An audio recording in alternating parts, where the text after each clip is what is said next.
ఇక దీనిపై మరింత సమాచారం మా స్పెషల్ కరెస్పాండెంట్ ప్రసాద్ అందిస్తారు. ప్రసాద్, చెప్పండి, మరి ల్యాండ్ పూలింగ్ సందర్భంగా 40 ఎకరాల భూమిని రైతులు సిఆర్డీఏకు అందజేయడం జరిగింది. దీనిపైన వివరాలు తెలియజేయండి.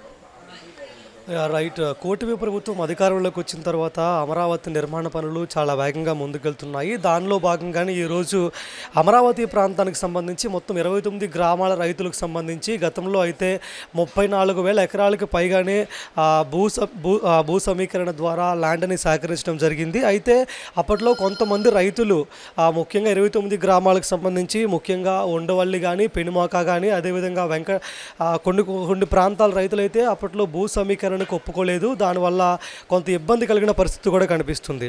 ఈరోజు 40 ఎకరాల భూమిని అయితే రైతులు ఇచ్చేందుకు స్వచ్ఛందంగా ముందుకొచ్చారు.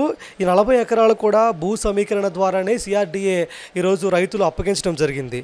ఇది చాలా గొప్ప విషయం అని చెప్పుకోవచ్చు. దీంతో అమరావతి నిర్మాణ పనులు మరింత వేగంగా ముందుకెళ్లే అవకాశం కనిపిస్తుంది. ఏదైతే రోడ్లు ఉన్నాయో, సీడ్ యాక్సెస్ రోడ్డు కానీ, అంటే 29 గ్రామాలను కూడా కలుపుతూ జాతీయ రహదారికి సీడ్ యాక్సెస్ రోడ్డు అమరావతి ప్రాంతాన్ని అనుసంధానిస్తుంది. అయితే ఈ ఉండవల్లి, పెనుమాక గ్రామాలకు సంబంధించి రైతులు అప్పట్లో భూమి ఇవ్వడానికి ఒప్పుకోకపోవడంతో వెంకటాయపాలెం వరకు మాత్రమే సీడ్ యాక్సెస్ రోడ్డు నిర్మించడం జరిగింది. తర్వాత అక్కడి నుంచి నిర్మాణ పనులకు ఆటంకం ఏర్పడి, అంటే భూమి లేకపోవడం వల్ల నిర్మించలేదు.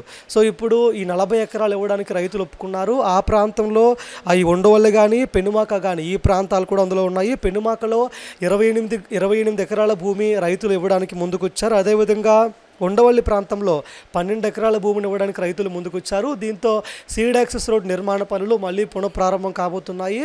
ఇంకా ఏమాత్రం ఆలస్యం చేయకుండా నేరుగా జాతీయ రహదారికి ఆ సీడ్ యాక్సెస్ రోడ్డు అతి త్వరలోనే అనుసంధానించడానికి కూడా అన్ని ఏర్పాట్లు కూడా ప్రభుత్వం చేయబోతుంది. సో దీని పట్ల ఏపీ సిఆర్డీఏ కమిషనర్ హర్షం వ్యక్తం చేశారు. రైతులు ఇలాంటి నిర్ణయాలు తీసుకోవడం గొప్ప విషయమని కూడా కమిషనర్ చెప్పిన పరిస్థితి కనిపిస్తుంది. రైట్ ప్రసాద్, అంటే ప్రభుత్వానికి ఎంతవరకు అవసరమో అంతవరకు భూసేకరణ అయితే చేపడుతుంది. దాన్ని రైతులు కూడా అర్థం చేసుకొని వాళ్ళు స్వచ్ఛందంగా ముందుకొచ్చి ఇస్తున్నారు. అయినా కూడా వామపక్షాలు కానివ్వండి, వాళ్ళు చాలు ఇప్పటివరకే తీసుకున్నది, ఇంకా తీసుకోవాల్సిన అవసరం లేదు అని కొన్ని మాటలు అయితే అనడం జరుగుతుంది. దీని పట్ల రైతులు ఏ విధంగా స్పందిస్తున్నారు, అధికారులు ఏ విధంగా రియాక్ట్ అవుతున్నారు? మొదటి ఫేజ్ 1కి సంబంధించి 34,000 ఎకరాలు అయితే ప్రభుత్వం తీసుకోవడం జరిగింది. మొత్తం భూమిని అన్నింటినీ కూడా, అంటే ఏ స్థలాల్లో ఎలాంటి కంపెనీలు, ఎలాంటి సంస్థలు నిర్మించాలని కూడా ఇప్పటికీ ఒక ప్లాన్ ప్రిపేర్ చేసి గవర్నమెంట్ ఉంది.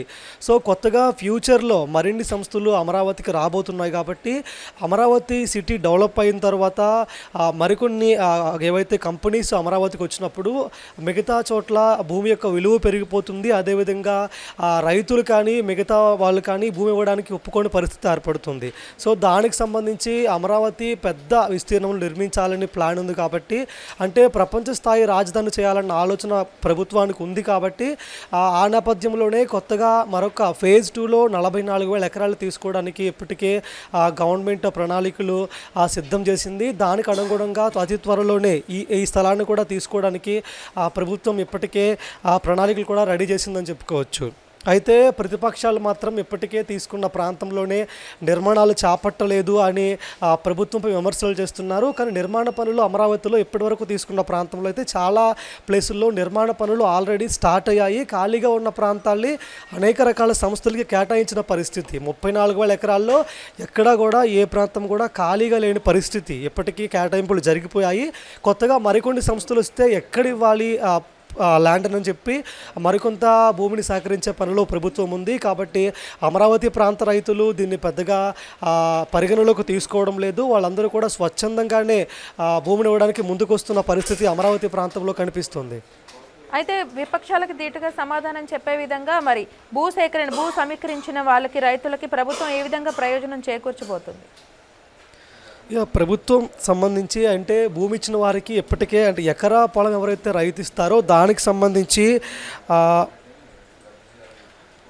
మొత్తంగా అంటే 50,000 కౌలుగా గవర్నమెంట్ ఇప్పటికే ఆయా రైతులకు ఇస్తున్న పరిస్థితి కనిపిస్తుంది. అదేవిధంగా భూమి లేని రైతులందరూ కూడా 5,000 పెన్షన్ కూడా ఇప్పటికే గవర్నమెంట్ ఇస్తుంది. అదేవిధంగా 1000 గజాల స్థలాన్ని కమర్షియల్ ల్యాండ్ను కూడా గవర్నమెంట్ ఎవరైతే భూమి ఇచ్చున్నారో వాళ్ళందరికీ కూడా ఇవ్వబోతుంది. అదేవిధంగా కొంతమందికి ప్రభుత్వ ఉద్యోగాలు కూడా ఇస్తామని ప్రభుత్వం చెబుతుంది. సో ఇప్పుడు కొత్తగా ఎవరైతే భూ సమీకరణ ద్వారా ఎవరైతే గవర్నమెంట్కి ల్యాండ్ ఇస్తారో వాళ్ళందరికీ కూడా ఇవే షరతులు వర్తించబోతున్నాయి. ఎన్ని ఎకరాల స్థలం గవర్నమెంట్కి వాళ్ళు స్వచ్ఛందంగా ముందుకు వచ్చి ఇస్తారో అన్ని ఎకరాలకు సంబంధించి 5,000 చదరపు అడుగుల విస్తీర్ణం కలిగిన ప్లేస్ని కమర్షియల్ ల్యాండ్ ఇస్తారు. అదేవిధంగా ఆ కౌలు రూపంలో ఇప్పటికీ 50,000 పైబడి నగదునిస్తున్నారు. దాన్ని కూడా మరింత పెంచే అవకాశం కూడా ఉండబోతుంది. Right Prasad, thank you.